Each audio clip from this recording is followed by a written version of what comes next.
Tamim Al-Dari, who had embraced Islam, he used to be a Christian, embraced Islam, an Arab. He got up and he said, we were in a ship and a huge storm hit us. And we were lost until our ship reached an island. We entered the island. He says, a beast came to us on this island. It had so much hair on it that we could not tell the front from its back. Which was its head, which was its tail. We don't know. And we said, Waylaki ma anti. Woe to you, what are you? Never seen a creature like you before. And she spoke.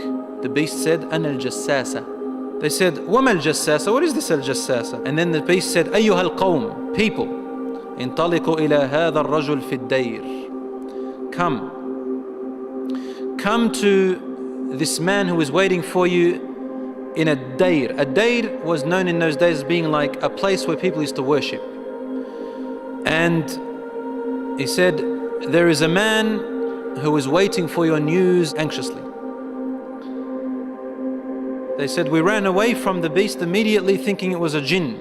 We entered this hut that was set for worship. And suddenly we saw in front of us a person, a man who was the biggest in build that we have yet to have seen. His arms were wrapped to his neck with chains like this. And his head and arms were also chained together to his knees, to his legs, like this. So you can just look up. And he's chained up really well, couldn't move. We said, what are you? And he said, you are able to hurt me because I'm chained up. So it's my right to ask, who are you first? They said, very well.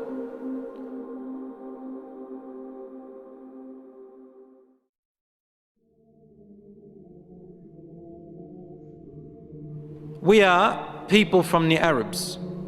We set sail in our ship and a storm hit us until we became lost and landed on this island. We came to this island and we found this beast that came to us that had so much hair on it, and it led us to you. They said we got afraid of this man and we didn't feel safe around him.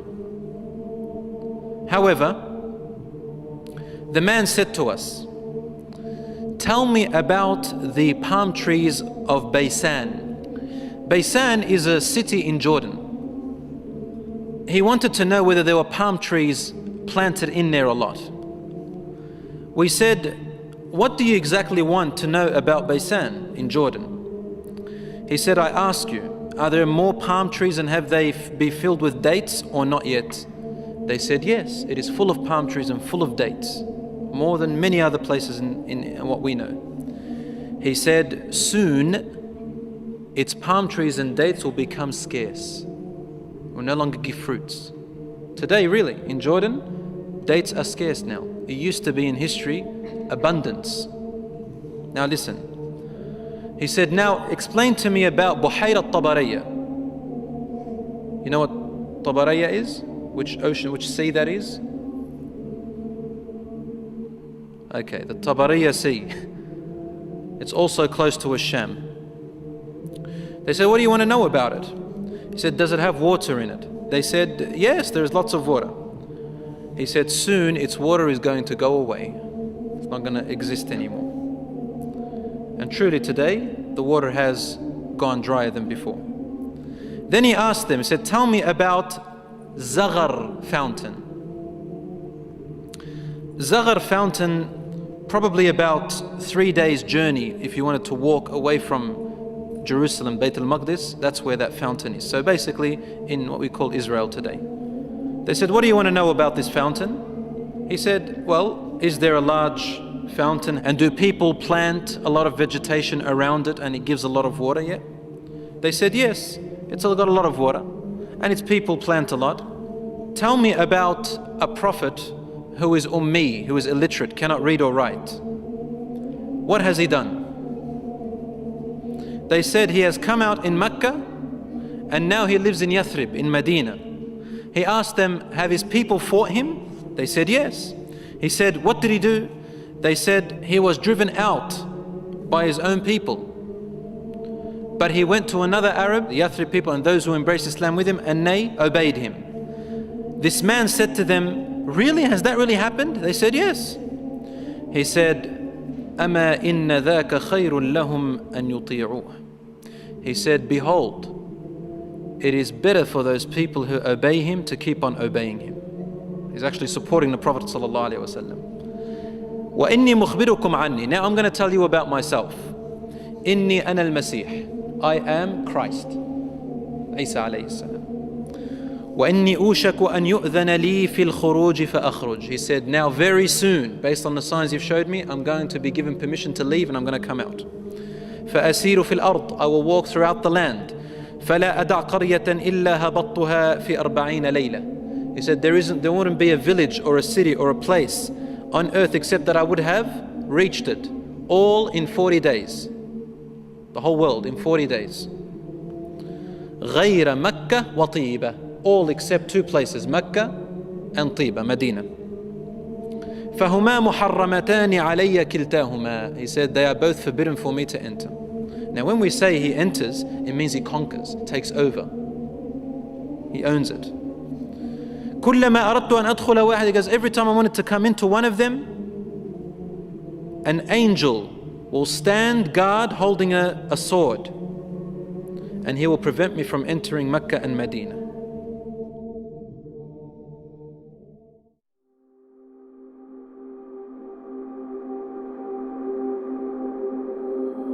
Rasul sallallahu alayhi wa sallam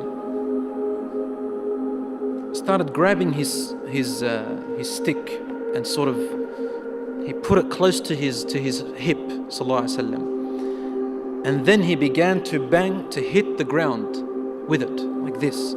But he was sort of tense, sallallahu alayhi wa sallam. Something very important. He was really tense about it, and he hit the floor and he said, "Ala hadhihi tiba."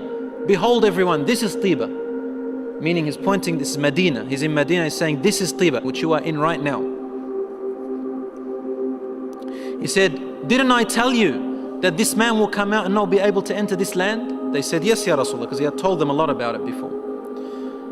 He said, the Hadith of Tamim Al-Dari wallahi amazed me as he told me about him. Because it's the same as what I used to tell you about Mecca and Medina. Behold, ad-dajjal is somewhere near the oceans, on an island somewhere towards the east of Medina. Somewhere there, he said, in one of those oceans. Min qibal al-mashriq ma hu, towards the east somewhere.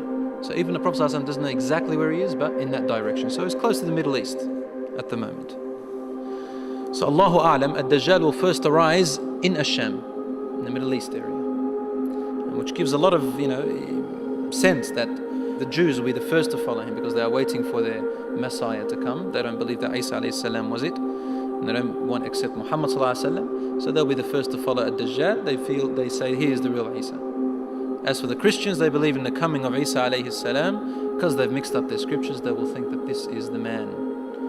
And because he will say, I am Isa, they will ask for him alayhi salam, they will ask for miracles, and he will do these miracles. Some of them won't be convinced.